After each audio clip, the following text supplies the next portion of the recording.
السلام علیکم۔ ادب زار ای اکیڈمی کے پلیٹ فارم سے محمد یاسر خان۔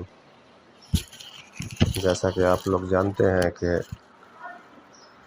اردو افسانہ نگاروں پر ہمارے مختصر لیکچر کی سیریز جاری ہے، تو آج جو ہمارا موضوع ہے وہ ہے احمد ندیم قاسمی۔ احمد ندیم قاسمی جو کہ اردو ادب کا ایک بہت بڑا نام ہے، مشہور افسانہ نگار ہیں، اس کے ساتھ ساتھ شاعر بھی ہیں، صحافی، مدیر اور محقق بھی ہیں۔ تو ادب میں بڑی نمایاں حیثیت رکھتے ہیں احمد ندیم قاسمی۔ اصل نام ان کا احمد شاہ ہے۔ 20 نومبر 1916 کو وادی سن سکیسر کے گاؤں انگا میں ضلع خوشاب میں پیدا ہوتے ہیں۔ تخلص ان کا ندیم ہے اور قلمی نام انکا ہے۔ بہت سے رسائل میں انکا کے نام سے لکھتے رہے ہیں، جبکہ قاسمی جو ہے یہ اپنے اجداد محمد قاسم کی نسبت سے ان کا جو ہے نام کے ساتھ قاسمی لگایا جاتا ہے۔ قاسمی کے فن کی ابتدا کے حوالے سے اگر ہم بات کریں تو سب سے پہلے بطور شاعر ان کا تعارف ہوتا ہے۔ 1931 میں مولانا محمد علی جوہر کے انتقال پر یہ ایک نظم لکھتے ہیں، اور یہ نظم روزنامہ سیاست لاہور کے سرورق پر شائع کی جاتی ہے۔ تو کسی بھی نئے ادیب کے لیے یہ اعزاز کی بات ہوتی تھی کہ اس کی نظم، پہلی نظم ہی کسی روزنامہ کے سرورق پر شائع کی جائے۔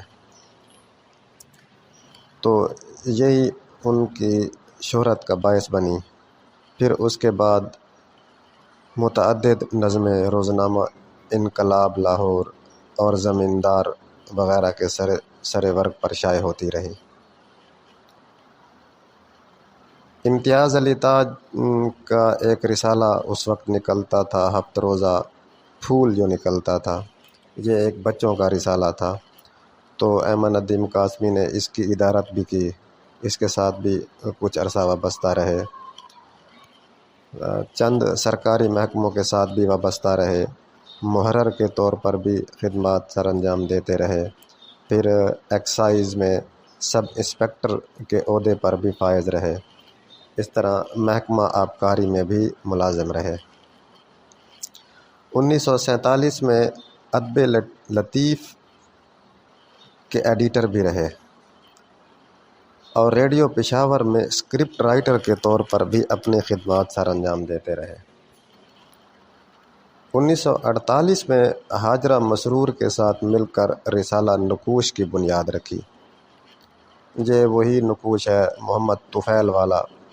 محمد طفیل اس کے مالک تھے، جو خاکہ نگاری کے حوالے سے بڑے مشہور ہیں، جن کے خاکوں کے مجموعے آپ، جناب، محترم، مکرم، محبی اور اس طرح بہت سے ان کے خاکوں کے مجموعے جو ہیں وہ شائع ہو چکے ہیں۔ اچھا، تو انہوں نے حاجرہ مسرور کے ساتھ مل کر جو ہے یہ نقوش انہوں نے جو ہے نا ان کی بھی ادارت جو ہے وہ کی تھی، اس کی بنیاد رکھی۔ پھر یہ تہذیب نسواں، سویرا، سحر اور امروز میں بھی لکھتے رہے۔ 1964 میں انہوں نے جو ہے رسالہ فنون جاری کیا۔ پھر یہ اردو ادب کے ان رسائل میں سے ہے جو کافی لمبے عرصے تک چلتے رہے، تو یہ ان کی وفات تک جو ہے یہ چلتا رہا فنون جو ہے۔ اس کے علاوہ انہوں نے بہت سے اخباروں میں مختلف ناموں سے کالم بھی لکھے۔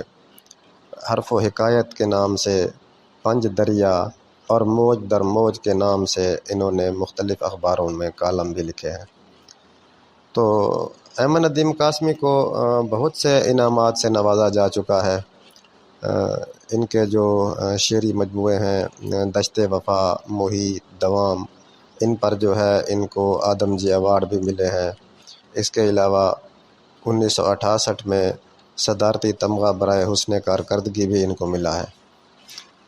1980 میں ان کو ستارہ امتیاز بھی ملا ہے، پھر کمال فن ایوارڈ بھی ملا، اور پھر 2007 میں ان کو جو ہے علامہ اقبال ایوارڈ بھی جو ہے نا ان کو ملا ہے۔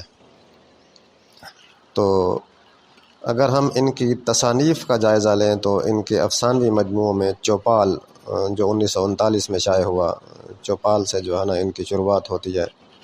اس کے ساتھ بگولے ہے، یہ پھر 1941 سے جو ہے نا 41 میں جاری ہوا۔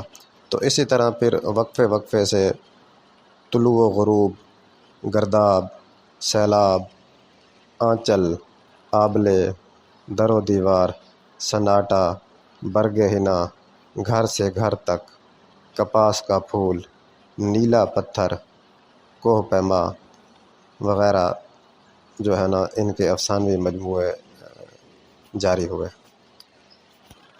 چونکہ شاعر بھی تھے، بڑے شاعروں میں شمار ہوتے تھے، تو شعری مجموعوں میں جو ہے ان کا دھڑکنیں ان کا پہلا شعری مجموعہ ہے جو قطعات پر مبنی ہے۔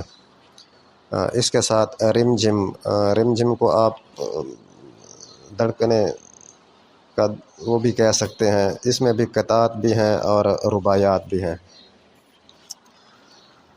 اس طرح جمال و جلال بھی ان کا ایک شعری مجموعہ ہے، شعلہ گل، دشت وفا، محیط، دوام، لوح و خاک اور ارض و سما۔ ارض و سما ان کا آخری شعری مجموعہ ہے۔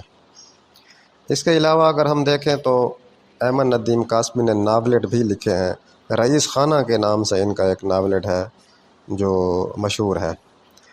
اس کے علاوہ اس راستے پر ان کا ایک ناولٹ ہے۔